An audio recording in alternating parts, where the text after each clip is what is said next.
as ashes were still warm under my feet, when I realized that the war had started long before the first match was lit. 6 acres of land, a piece of sky, and a promise I made to my grandpa on his deathbed. That was all I had, and all I needed to fight for. 3 years ago, Oak Ridge Estates popped up where there used to be only fields. Glass and concrete mansions sprouted like mushrooms after the rain, surrounded by high walls and security systems that could even track a bird in flight. My land, with its organic garden, 15 rare breed chickens, and 2 stubborn goats, became the odd one out in the area. "Your barn isn't up to the community's aesthetic code," said the first letter I got, signed by Robert Mitchell, the president of the Homeowners Association. I politely replied that my land wasn't part of the neighborhood. That century-old barn had been here long before any of their houses were even designed. Letters kept rolling in. They were always printed on expensive paper, as if that fancy material somehow made their complaints more valid. Jessica Reynolds started appearing as a signatory after she moved into the mansion nearest to my property line.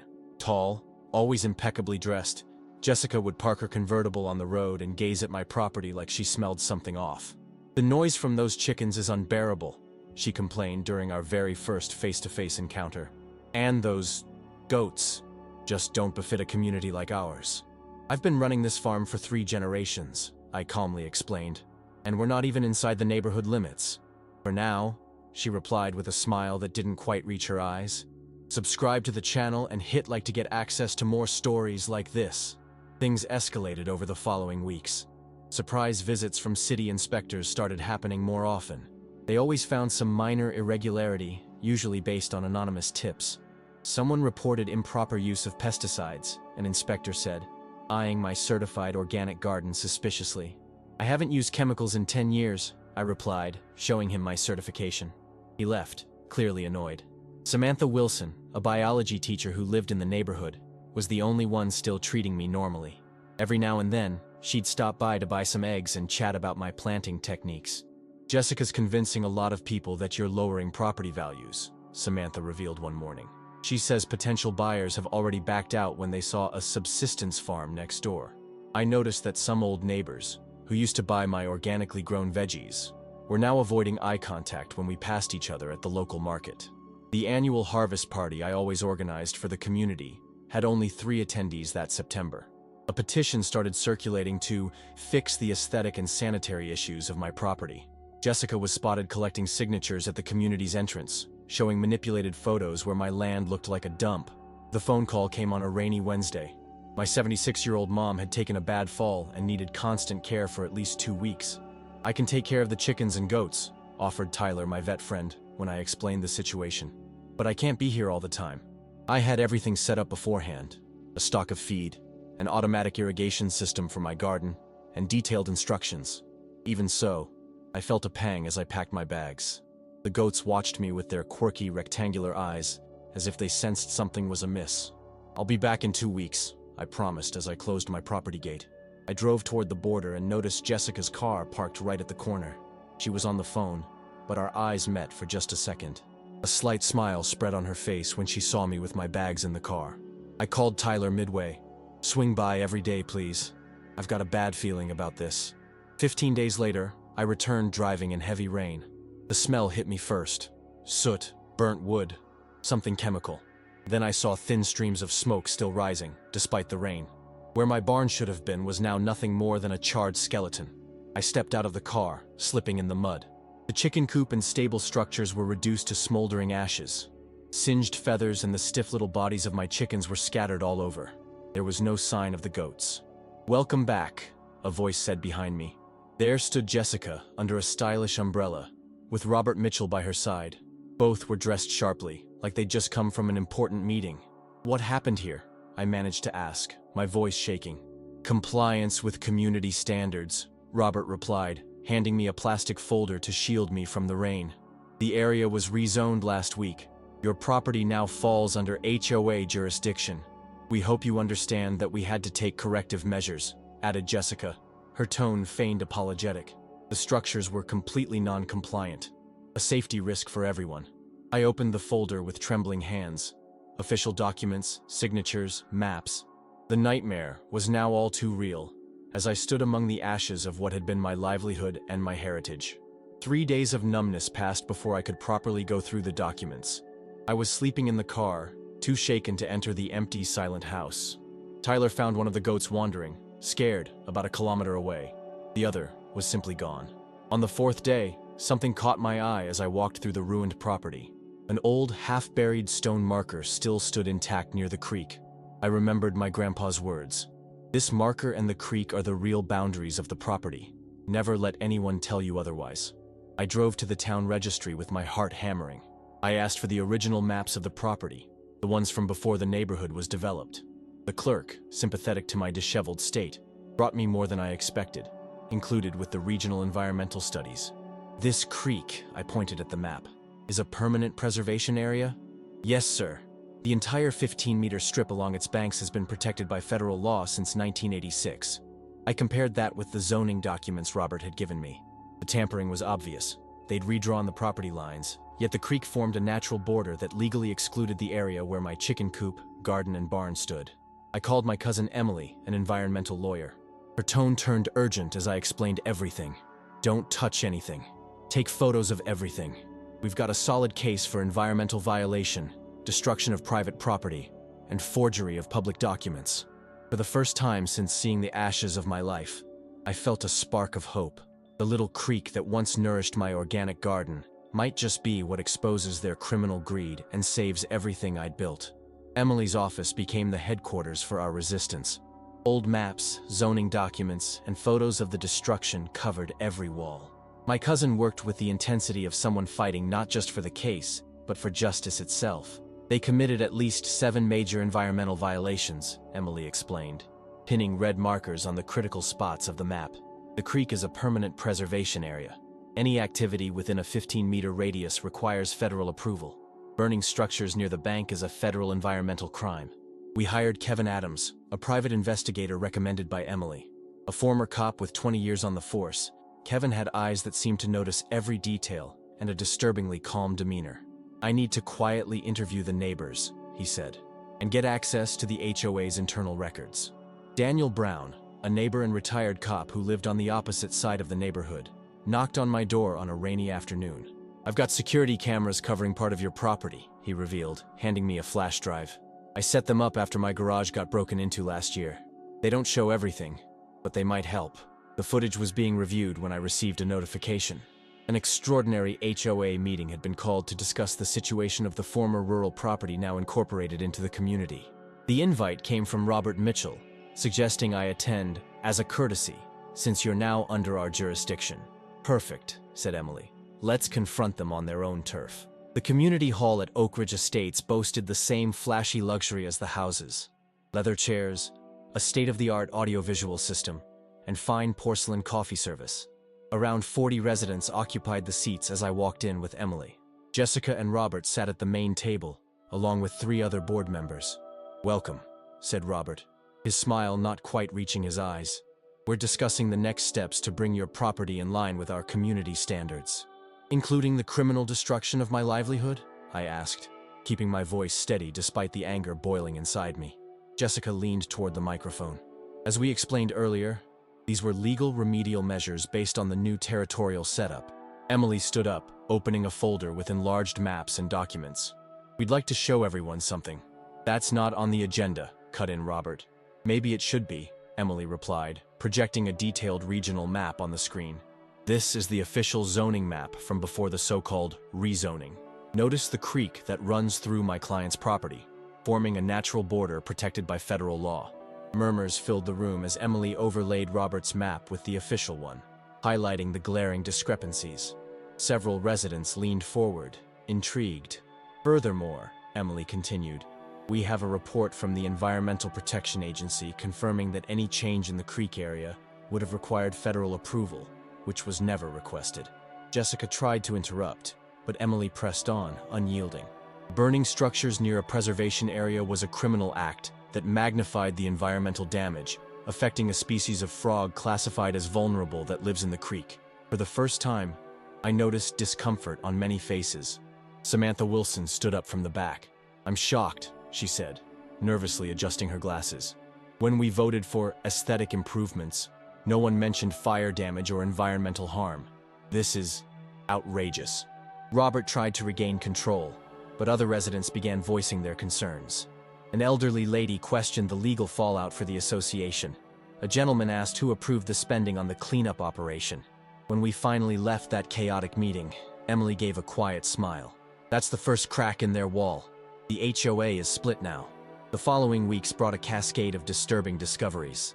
Kevin Adams started uncovering connections that went far beyond a simple neighborhood spat.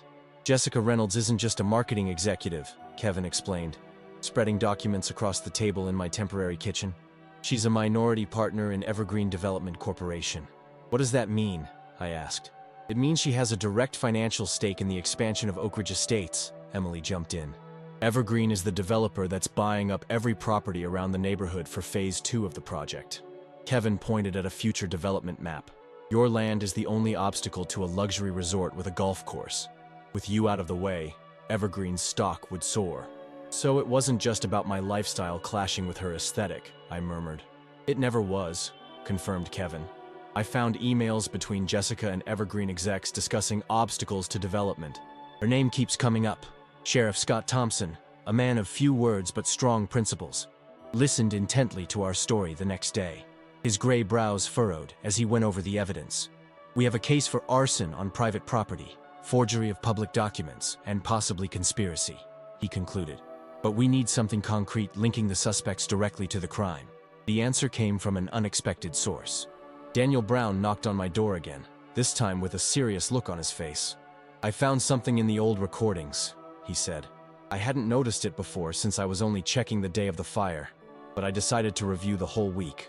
On the laptop screen, the black and white footage clearly showed Jessica Reynolds parking her luxury car on a side street at 3:47 a.m. 3 days after I left. She unloaded what looked like gallons from her trunk, crossed the field toward my property, and disappeared into the darkness.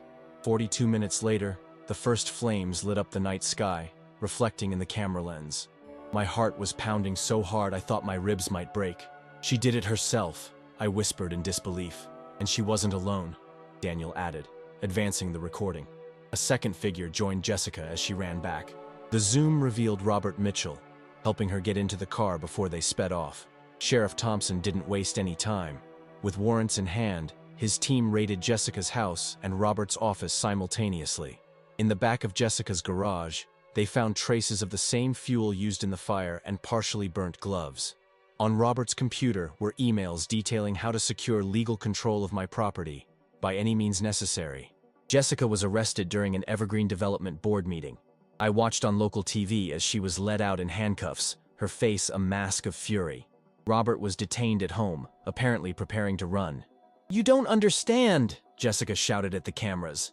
"That place was an eyesore. It was dragging down millions in property value." That night, sitting on the steps of my empty house, I stared at the devastated land. The rain had washed away the ashes, leaving only a ghostly outline of what once was my barn. For the first time since the destruction, I allowed myself to cry. Not just for what I lost, but for the calculated cruelty I had faced. The phone rang. It was Emily. "The police found more stuff on her phone," my cousin said, her voice trembling with emotion. Photos of her setting fire to the structures, sent to an Evergreen exec with the message, "Obstacle removed. We can move forward with the acquisition." "Why would someone document their own crime?" I asked, stunned. "Arrogance," Emily replied. She never thought she'd get caught. The state courthouse was packed on the day of the preliminary hearing. Residents of Oak Ridge Estates filled nearly every seat, some out of curiosity, others worried about the legal fallout for the association. Jessica and Robert, in their prison uniforms, looked so small without their expensive business suits. "My clients plead not guilty," announced the defense lawyer, a man as flashy in appearance as the watches Jessica used to sport. Emily methodically presented our evidence: the forged documents, the security footage, the incriminating messages, the environmental reports detailing damage to the creek's ecosystem. Judge Harrington, known for his strict impartiality, listened carefully before stating, "There is enough evidence to proceed with criminal charges of aggravated arson, forgery of public documents, conspiracy, and environmental crimes." The next day, I got an unexpected call from the district attorney's office. "Evergreen Development is desperate to distance itself from Jessica Reynolds," the prosecutor explained. "They offered up compromising information in exchange for corporate immunity."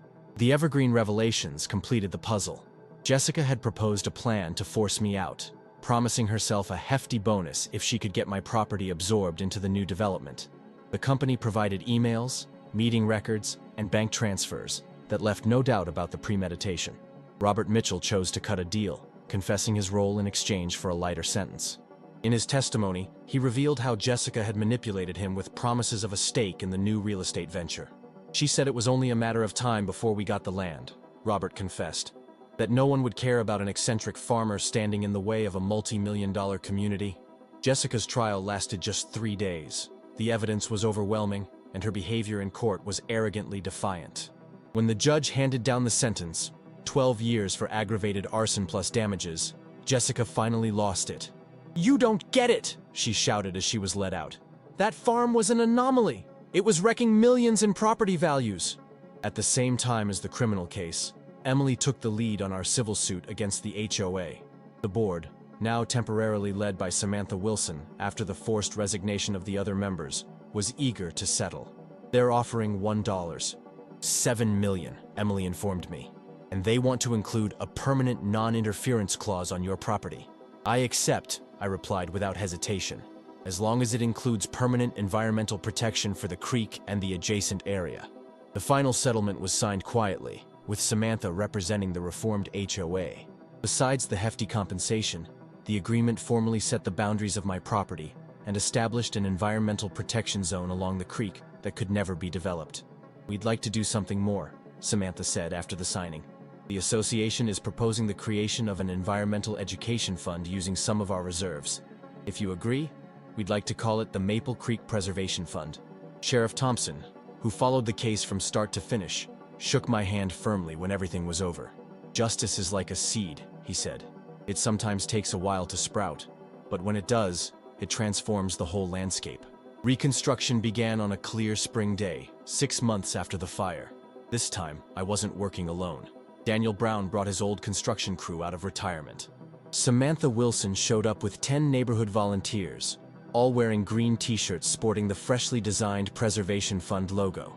"I've never built a barn before," admitted a retired banker from Oak Ridge, his once soft hands already starting to get calluses. "But I've always wanted to learn." The new barn followed the original design, with sustainable upgrades, solar panels on the south roof, a rainwater collection system, and natural thermal insulation. Tyler Johnson, my vet buddy, supervised the building of the new chicken coop, which was designed to house up to 30 birds.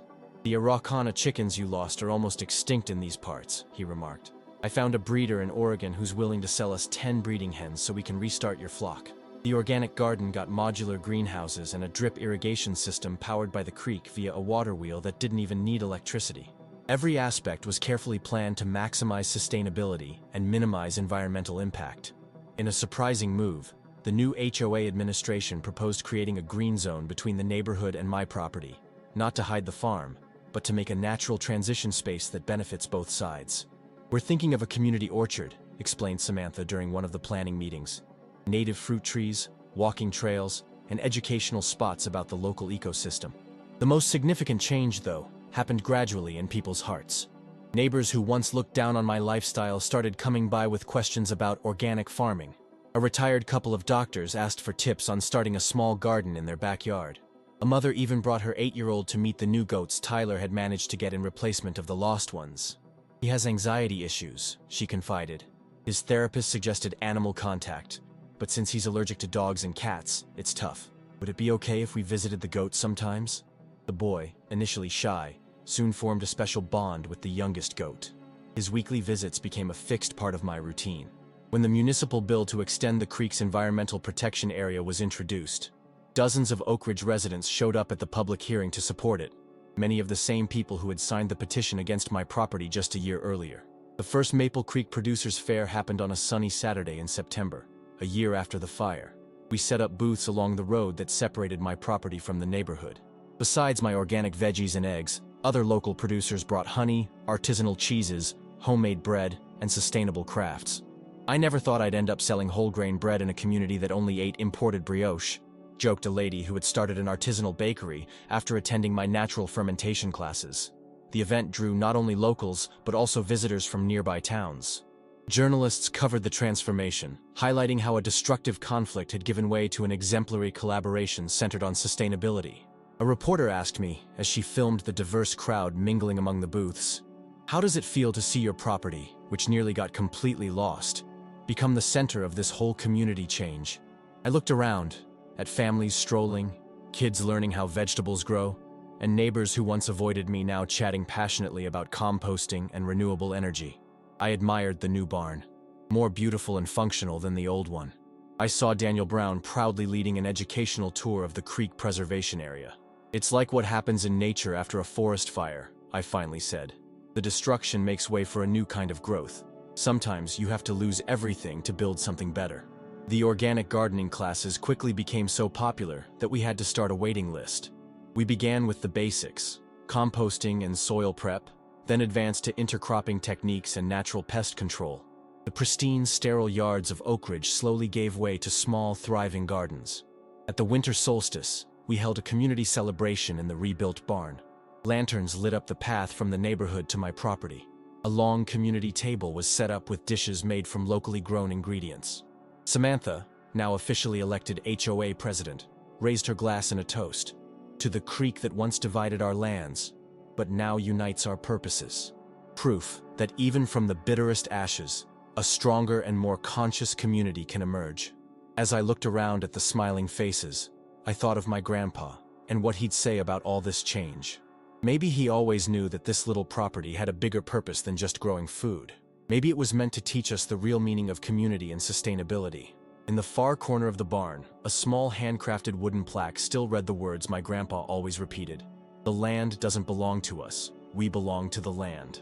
Below that, I added my own line, and through it, we belong to each other.